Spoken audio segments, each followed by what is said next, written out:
Hello and welcome back to 5202 Programming Tutorials. This is Samuel once again, and we're going to get started. I'm going to dive right into servo control for Teleop. Here we go. So, this is a quick review. These things are probably important to kind of, just have this in here as a slideshow. You can probably just delete this out. People who are editing. Yes, good. Okay. Alright, so logic. Let's start out with the concept first. So just like us, computers can use logic to make decisions. However, we have to be very specific on what decision they're making and what to do afterwards. So computers only do exactly what we tell them and nothing else. So we have to be really specific, okay? So very common form of decision making is if something is true, do this, else do that. So it's pretty common. So this is kind of what it looks like. This is an if-else statement or a logic statement. You'll see different types of these, but this is the most basic one. This is the one we're going to start out using today. So this is kind of what it's going to look like in code. So you're going to be seeing this pretty often. So just kind of keep that in mind as we go through. Okay. So start out with buttons on the gamepad. Going back to those things. So each button has two states, except for the triggers, and those are a weird case, but I can explain a little bit about those later. But okay. Start out with this. Anyway, so they're either on or off, pressed or not pressed, or true or false. Okay, so an example would be to get that variable, to get that value, we say gamepad1.a. So that would be an example for getting the A button. If we wanted to get the B button, gamepad1.b, X, Y, etc., etc. And the same thing with the bumpers, okay? But since these are true and false variables, also known as booleans, we can take these and plug them right into our logic statement right over here, because this is checking if something's true. So since they're already true and false, it's just super easy to plug in, so we can check for things.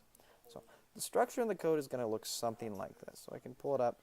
We're going to create this in a second, but this is what it's going to look like. So this is saying if gamepad1.a. Now this is really shorthand for if gamepad1.a is true, but or equals true.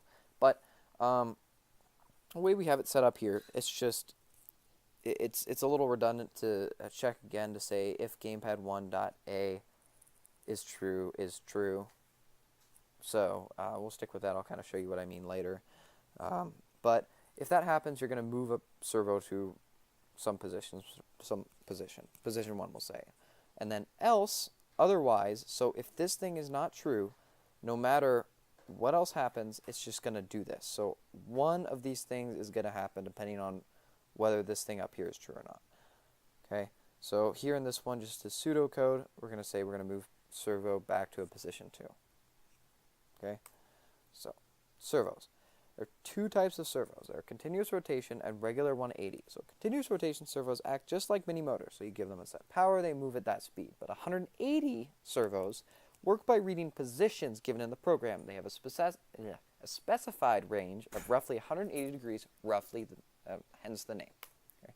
So in the past, we've seen that the motors can run off a positive or a negative percentage for power, or a motor can move from negative 100 to 100% and then everywhere in between. If you haven't seen that before, you can go back and check out our last video on our very intro to Teleop, and we cover all that stuff there. But going into this one, all types of servos can only accept a positive percentage as a running value, so 0 to 100%. And then the meaning of the value changes depending on the servo. So continuous rotation, your 0 to 100 is just like a normal power input, except for this time, you kind of have to scale it to there. So instead of 0 being stop, 50% is stop. And then, you have your 0 and your 100 as extrema. But with a 180 degree servo, it's really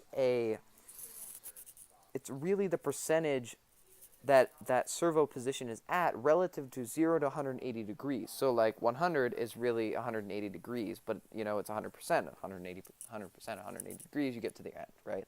And everywhere in between. So we're going to go back, we're going to start out, we're going to work with this program structure. I'm going to go back and open up Android Studio. We cover this program structure and why we have to have it in our previous videos, so check that out as well. We're going to start out, we go back, and we're going to take that 3-step process that we had last time. So we're going to start out, that's a double slash right there, and create the pseudocode really first. So first we got to create our servo, connect it up to the hardware map, and then we're going to create our runnable stuff in here.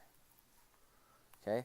We're going to start out, let's start filling in these blanks. So to create it, we're going to create it just like any other object, like the motors that we saw in the last one. But this time, instead of naming it DC motor, we're going to name it servo.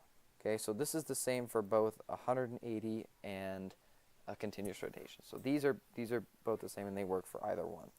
So I'm going to go servo and I'm going to give it a name. I'm just going to call it servo 1 in this instance. Okay, so now we created it. Got to connect it up to our hardware map. So exact same structure like we had for our motor. So we have to connect those two up. We have to make these two equivalent. We're going to say servo 1. We go back into that hardware map. Instead of DC motor, we do servo, and then get, and then we give it its name. We're just going to say servo 1 in this instance. You can set it in your creation of the hardware map.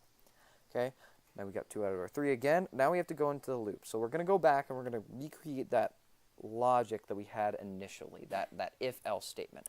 We're going to start out, we're going to say if, put the curly brackets, and then else, and here. Notice that we don't need parentheses for the else statement because there's no condition in here. It's not like else if something happens, which is another type of logic statement, but we're not going to cover that one right now. But it does this no matter what, and it's based off of this one off here, actually. So we don't need that parentheses, that condition as it's called. There's nothing that it checks for. It runs through this based off something that happened up here. I'm going to start out. I'm just going to make this just really easy. We're going to start out if gamepad1.a. Now, this right here, so this is if it's pressed, move it to a position, and then if not, you do this other thing right here. So remember that thing that I was talking about? This is shorthand for if it equals true.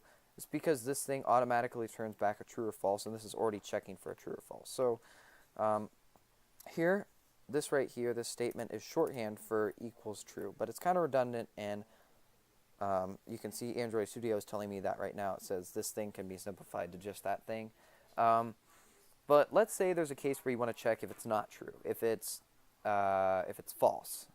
So you can either say if this thing is false, or you can reduce it down. You can take this thing and you can reduce it down by using what's called a not character, not symbol. So this thing, if you put an exclamation point before any true or false thing, it makes it the opposite or reverse of it. So the way I'd read this is if not gamepad1.a and then is true. So it's really checking, so like if this is false, then it gets reversed and then becomes true and then everything works. Okay, so that's how you run. But in this case, we're just going to say if it's pressed. I'm going to start out. Now we need to set position. So, or we need to set a power position, depending on whether you have a 180 or a continuous rotation. So we're going to go and we say servo 1, do the exact same thing, go back to this dot notation. So we have a command in there that's called set position. Similar to the set power, just under a different name. And remember, we're running off of positive percentage values only. That means I can only go from 0 to 1. So in this case, I'm just going to start out. I'm going to set my position to be initially 0.08. So this is at 80% of its range, or 80%, or, you know, like, yeah, 80% of its range initially. So we're going to go in. We have this down. Now, in this part, we need to move it to another position. We need to move it to a separate spot so it actually moves back. Because if I just have this part, then it's only going to move to this position, and it doesn't ever go back to anything. So we're going to set that right now. Same thing, but I'm going to choose a different position.